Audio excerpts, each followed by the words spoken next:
बच्चों, आज हम पाठ 11 सितारों से आगे पढ़ेंगे। सितारों से आगे पाठ में एक अंतरिक्ष यात्री कल्पना चावला की एक ऐसी घटना है जो बिल्कुल सच्ची है। और वह एक ऐसी लड़की थी जो बचपन से ही इंजीनियर बनने का सपना देखती थी। वह सिर्फ एक सपना ही नहीं देखती थी, उसने अपने सपने को पूरा करके भी दिखाया। उन्होंने अंतरिक्ष की दो बार सैर की और उन्होंने जो चाहा उसे हासिल किया। सब ऐसे ही हमारे देश के एक राष्ट्रपति थे APJ अब्दुल कलाम। उन्होंने भी एक बार कहा था कि सपने वो नहीं होते जिन्हें हम सोते हुए देखते हैं, सपने वो होते हैं जिन्हें हम पूरा करने के लिए दिन रात एक कर देते हैं।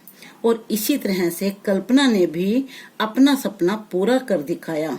उसने सितारों से भी आगे की सैर की, इसलिए इस पाठ का नाम है सितारों से आगे। वह हमारे लिए प्रेरणा स्रोत है। कल्पना चावला का जन्म सन 1961 में हरियाणा के करनाल शहर में एक मध्यम वर्गीय परिवार में हुआ था। उनके पिता का नाम श्री बनारसी लाल चावला तथा माता का नाम समज्योति था। वह अपने परिवार के 4 भाई बहनों में सबसे छोटी थी। घर में उसे सब प्यार से मोंटू कहते थे। उसके परिवार का एक ही मूल मंत्र था कि परिश्रम करने से कभी हानि नहीं होती। कल्पना चावला ने अपनी पढ़ाई लिखाई टैगोर बाल निकेतन में की। जब वो 8वीं कक्षा में थी तो उन्होंने अपनी माँ से अपने इंजीनियर बनने की इच्छा बताई। माँ ने भी उनका साथ दिया। वे रूढ़ियों को, परंपराओं को तोड़ती हुई आगे बढ़ती गई। काफी दिन उनके घर में जैसे विवाद भी हो जाता था, लेकिन उसने उसकी परवाह नहीं की। उनके मन में अपने गुरुजनों के प्रति बहुत सम्मान था। एक बार उन्होंने कहा था, जो व्यक्ति कुछ करते रहने के लिए उत्साहित तथा तत्पर रहता है, उसी से मुझे प्रोत्साहन और प्रेरणा मिलती है। मेरे अध्यापक जितना परिश्रम अपने पाठ्यक्रम पूरा करने में लगाते हैं, जो अतिरिक्त समय हमारे प्रयोगात्मक कार्यों को पूरा करने के लिए देते हैं तथा छात्रों को नए विचार, नए प्रयोग करने के लिए प्रोत्साहित करते हैं, उन्हें याद कर सोचती हूँ कि उन्हें यह सब करने के लिए कितना धैर्य रखना पड़ता था। यानी कि वो अपने गुरुजनों का बहुत ज्यादा सम्मान करती थी। वो देखती थी कि हमारे जो गुरुजन हैं वो हमारे लिए कितना प्रयत्न करते हैं। कक्षा में अकेली लड़की होने पर भी उसने अपनी छाप अलग से छोड़ी।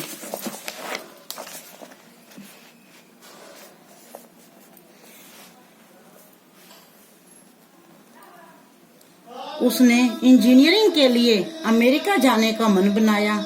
उसने शैक्षणिक कार्यक्रम में अपनी रुचि बनाए रखने के लिए अपनी पढ़ाई जारी रखी।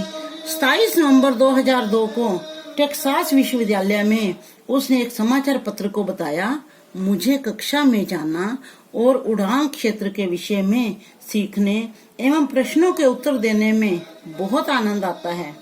अमेरिका में कल्पना की मुलाकात अमेरिकी व्यक्ति जीन पियरे हैरिसन से हुई, जो बाद में एक मित्रता में बदल गई। कक्षा में ईरानी सहपाठी थे एक इलाज कलखोरन जो उनका ईरानी सहपाठी था, वो भी उनका मित्र बना। कल्पना अपना ज्यादातर समय पुस्तकालय और प्रयोगशाला में बिताया करती थी। वह बिल्कुल भी खाली नहीं बैठती थी। उसके साथ एक भारतीय लड़की भी थी, जिससे उसने अंतरिक्ष में उड़ान भरने की इच्छा प्रकट की। धीरे धीरे वह विद्यालय परिसर में स्थित फ्लाइंग क्लब में जाने लगी। जीन पियरे जो था वो फ्लाइंग क्लब का सदस्य और गोताखोर था। समय बीतने के साथ ही कल्पना ने 1983 यानी कि 1983 में उसके साथ विवाह कर लिया। फिर उसने अपनी मास्टर डिग्री प्राप्त करने के लिए विश्वविद्यालय में प्रवेश किया। कल्पना चावला को अंतरिक्ष अभियान कार्यक्रम में भाग लेने का भी सौभाग्य प्राप्त हुआ। 6 मार्च 1995 को कल्पना चावला ने 1 वर्षीय प्रशिक्षण प्रारंभ किया। वह 10 चालकों के दल में सम्मिलित होने वाले 9 अभियान विशेषज्ञों में से एक थी। नवंबर 1996 में उसे अभियान विशेषज्ञ और रोबोट संचालक का कार्य सौंपा गया।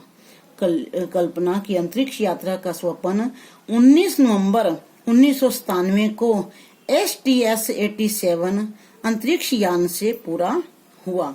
इस यात्रा में वह अभियान विशेषज्ञ के रूप में शामिल थी। नासा ने पुनः अंतरिक्ष यात्रा के लिए जनवरी 1998 में उसे चुना